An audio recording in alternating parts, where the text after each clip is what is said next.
Huckleberry Finn a hero? The one that was in the Adventures of Huckleberry Finn?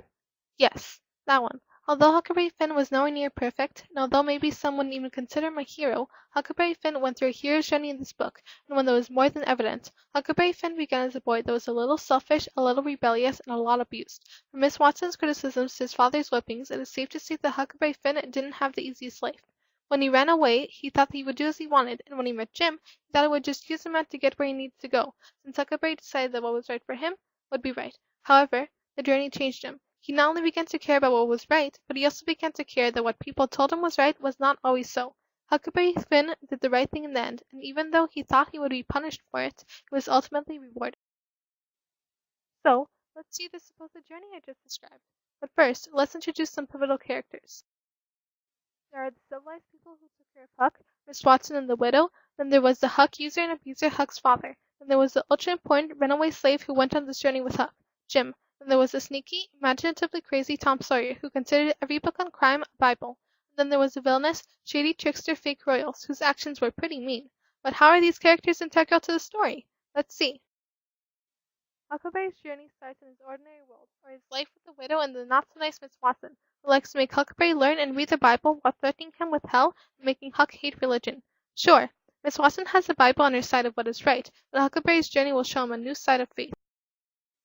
While living this life, Huckleberry gets a call to adventure that will lead him down his great journey. Huckleberry's father comes along and demands Huckleberry and Huckleberry's money be given to him right away. Even though it may not sound very call to adventure-like, this event will force Huckleberry onto a journey of freeing himself. After a while of living with his father, Huckleberry begins to accept his situation and begins to not want to return home. Huckleberry starts to like his father's lazy living more than civilization, meaning he'll need some reconvincing. The supernatural help doesn't necessarily come from something extraordinary, and instead has something to do with mortality. After a frightening experience, Huck is convinced that his father, who locks Huck up in their house when he goes drinking, is going to die and leave Huckleberry to die in a cabin in the woods. So, Huckleberry has no choice but to escape the Huckleberry's mentor is partly himself, but mostly it's Jim. Huckleberry Finn always had a heroic, conscientious side, but he just used his selfish side instead in the beginning of the book. Jim was the one who brought out this heroic side and taught Huck that there was sometimes an unpopular right. Sure, Jim's lesson on humans only speaking one language probably didn't leave an impression on Huck, but Jim's big heart sure did. Huck's crossing the threshold was when he got on a raft and left both his civilized and lazy life behind. When Huck staged his own murder and left for Jackson's Island, he began his journey. Huck's journey was filled with many people and tests. Jim was his early ally, and Tom would later join the adventure. Huck's father and all the people he ran from were his enemies, and the royals selling Jim into slavery were also enemies suggesting. Aside from needing to disguise as Tom to save Jim, Huck had to dress as a girl, pretend to be a slave, and encounter some other scary adventures in his journey.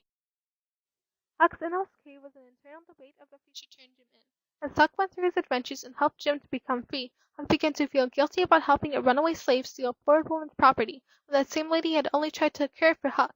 Huck was so torn up about this that he was going to turn Jim in. Huck's ordeal occurred when he ripped up a note that revealed Jim's whereabouts and decided to go save Jim from being forced back into slavery. This was a pivotal, some would even say hero-making, moment in Huck's journey.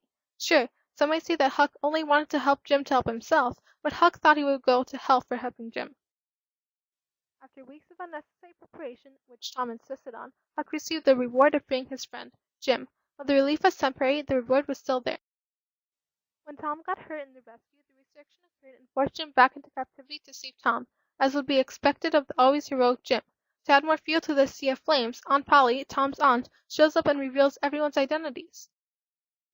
Luckily, it all works out. It is revealed that Miss Watson died and that Jim is free, and Tom even gives Jim $40 to make up for the necessary wait. Huck is no longer worried that Tom's morals are corrupt for helping a fugitive slave, and Huck finds out his father is dead and that Huck is finally free. Huck's elixir is getting to have more adventures and knowing that he saved his friend, Jim, and himself. Huck sure does seem like a hero now. This courageous, cunning, caring, slightly condescending, and completely heroic boy was able to save not only himself by going on a journey, but also save the person who would become a dear friend of his. Huck not only battled with the price of doing what's right, but with the thought that not everything in life is clear-cut, and that there can be an unpopular right. Huck came out from his adventure a changed person in many ways, as he had finally accepted that even though doing what was right was necessary, doing other people's right was not. He may not be as courageous as Beowulf, and he may not be as cunning as Ulysses, but he is certainly as heroic as any other heroic character in literature, because he went through an internal and external hero's journey, and he came out better on both sides.